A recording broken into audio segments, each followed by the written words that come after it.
What do you do with fans? Because wrestling fans are some of the wildest, right? What do you do when fans cross that line? So I've also had the luxury of a lot of experience with that. And if you asked me that 10 years ago, my answer would be different. Starting out trying to gain a following, you want to give as much as you can. And then you get that following and you realize, well, in order to give, I've lost the ability to essentially have all the luxuries of anonymity. Lost privacy. Mm-hmm. That's a little frustrating. So I went through a period of thinking that work is different than my human life, and I'm a human here and I'm working here and you need to leave me alone. And that is a perspective that wasn't successful.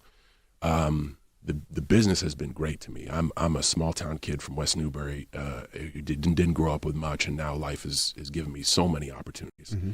The trade-off of that is your work is absorbed by a lot of folks and it affects their life. Mm-hmm. I am not perfect because there are some days I wake up grumpy and there are some days I am short on patience. But if there's one thing I'm really trying to hit the throttle on, it is just have a second of empathy for everyone. And that is, there's a difference between like fans and memorabilia hounds, because memorabilia is, it's a business. Mm-hmm. But even those people that don't necessarily care about you or for you, your thing is going to help them financially. I used to look at that as a way of like, man, I'm just going to, you're signing this and you're going to sell it. But my work can be a vehicle to help someone. And maybe that's my give back. Maybe one signature at a time, I can help give someone resources to have a better life. And I try to keep that mindset. I will say it is fucking tough. I'm sure.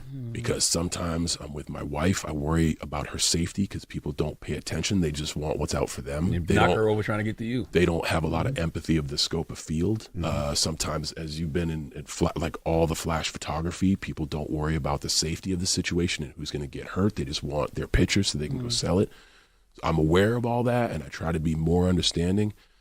Dude, I'm like really trying to lean into one conversation at a time. I got followed by 3 or 4 people a few nights ago, and I'm in the car and I'm like, all right, I just told the driver to change lanes. 3 cars change lanes again. All right, pull over. The guys pull over, they come out, and I'm like, dudes get out of a car. The 3rd car, the guy's staying in there. And I told my wife to stay in the car, and I'm like, guys, come here, come on, get out of the car. And I said, what you're doing is wrong, you know that. And the driver of the car is like, yeah, I know. I said, okay, listen. You want autographs. I get it. You didn't get a chance to get it. Here's what I'm going to do. I'm going to sign your stuff. But please, you know what you're doing is wrong. Just get in your car and turn around. Because we're about to be in a position where I'm going to have to take a step that's going to put everybody under a microscope. Because if you stalk me, I got to involve the authorities. I don't know how that's going to go after that. Here's what you want. And normally I would just be pissed off. I just took a deep breath.